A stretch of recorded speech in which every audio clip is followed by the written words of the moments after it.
Qui est donc cette personne que vous rejetez le plus profondément? Si son visage vous revient à l'esprit en cet instant, laissez-vous un moment de pause. Que ressentez-vous à son égard?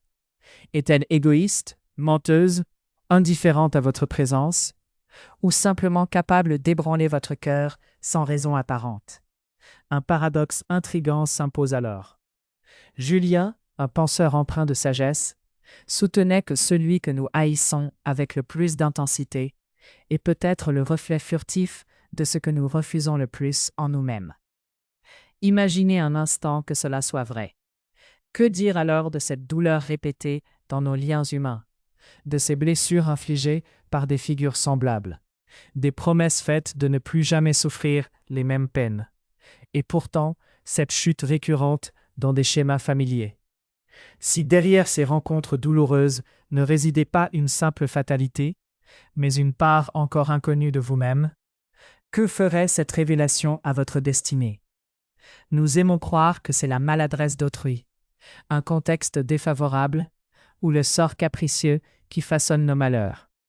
Pourtant, lorsque la même blessure perce à maintes reprises, il n'est plus possible de réduire ces événements au seul hasard. Julien pressentait que nos tourments répétés ne naissent pas toujours d'un choc extérieur, mais émergent souvent du fond de notre inconscient, d'un espace intime que nous avons éludé volontairement ou non.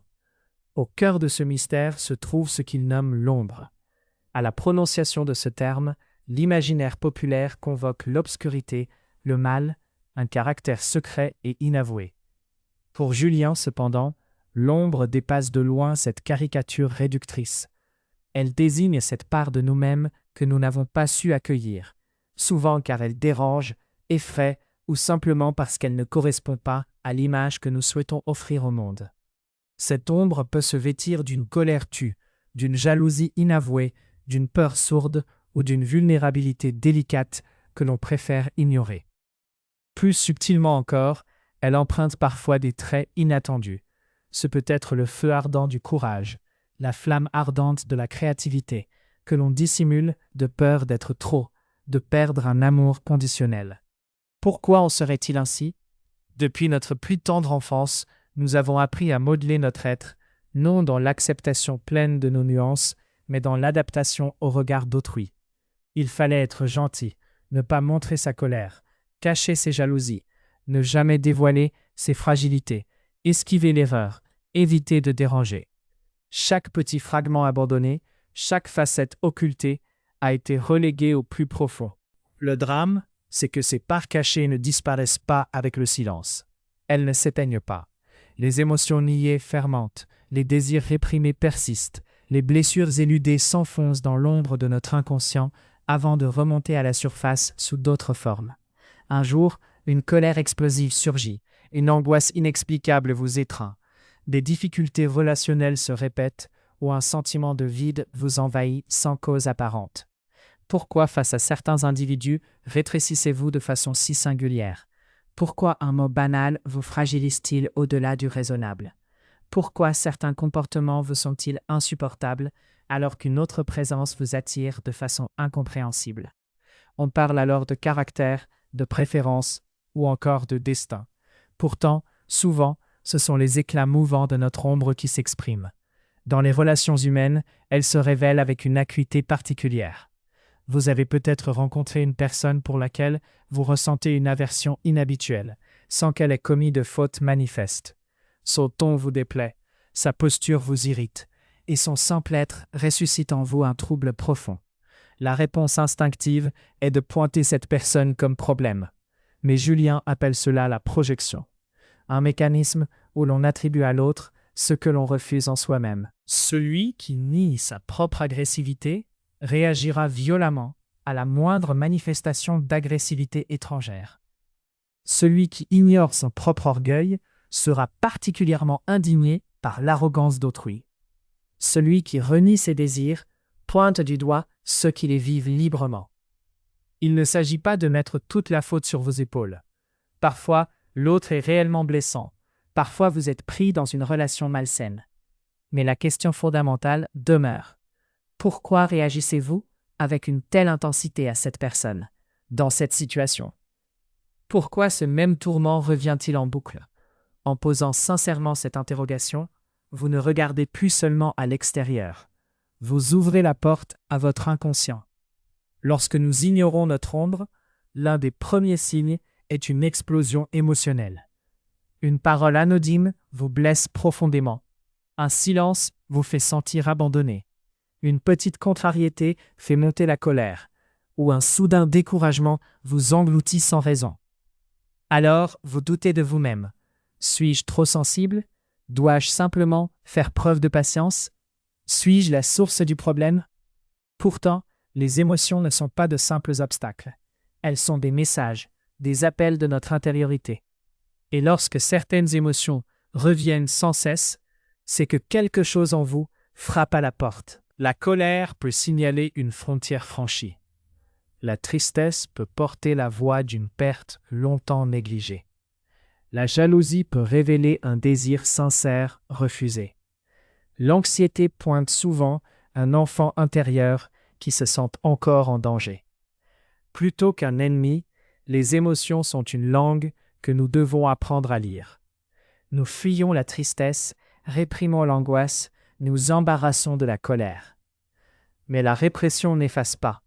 Elle ne fait que camoufler, accumuler, jusqu'à ce qu'un jour tout éclate sous une forme plus violente, plus dévastatrice, ou s'inscrive dans un vide profond où rien ne semble plus vibrer.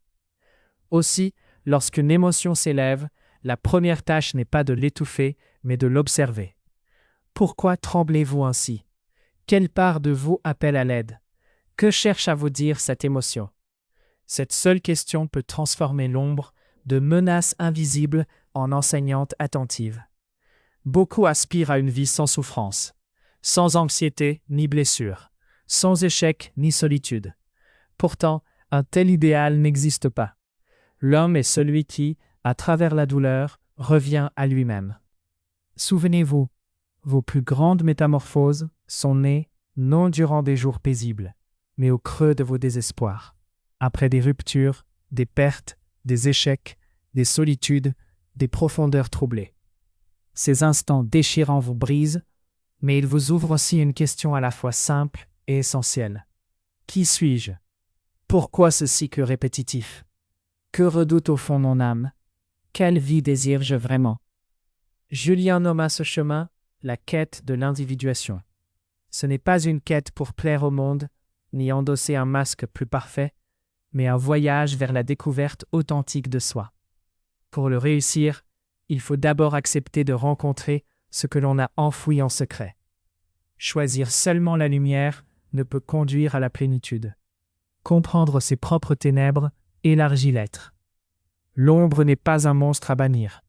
Elle est une pièce égarée de notre puzzle intérieur, destinée à être réintégrée. Reconnaître sa colère ne fait pas de vous un être destructeur. Admettre sa jalousie ne signifie pas être mauvais.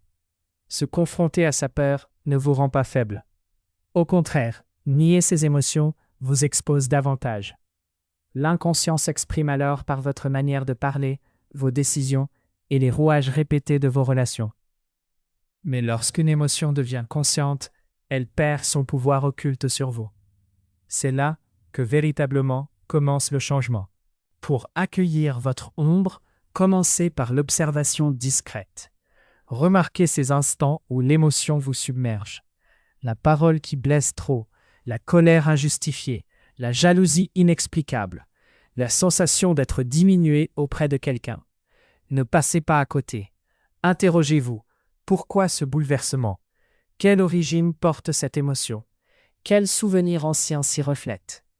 Un autre pas essentiel est l'honnêteté, car souvent, nous sommes nos propres plus grands menteurs. Nous feignons le calme malgré la tempête, le courage malgré la peur, l'insouciance malgré la blessure, la solitude choisie alors qu'elle est une fuite. Or l'ombre grandit derrière ces masques. Il faut parfois une confession simple et sincère. Je suis blessé, j'ai peur, je me sens seul. Je désire être reconnu. Je suis en colère. Ces aveux ne vous détruiront pas. Ils vous ramènent à vous-même, libérant les émotions qui n'ont plus besoin de se cacher. Enfin, Consignez vos émotions les plus vives à la fin de chaque journée. Quel regard vous a troublé? Quels mots persistent dans votre cœur? À quel instant vous êtes-vous senti vulnérable? Qu'est-ce qui vous a angoissé, humilié? En écrivant, vous donnez forme à l'indistinct. Ce qui prend forme peut être compris. Ce qui est compris cesse d'être une menace. Il devient insight. Bien sûr, accueillir son ombre ne promet pas une perfection soudaine. Le feu de la colère ne disparaît pas. L'angoisse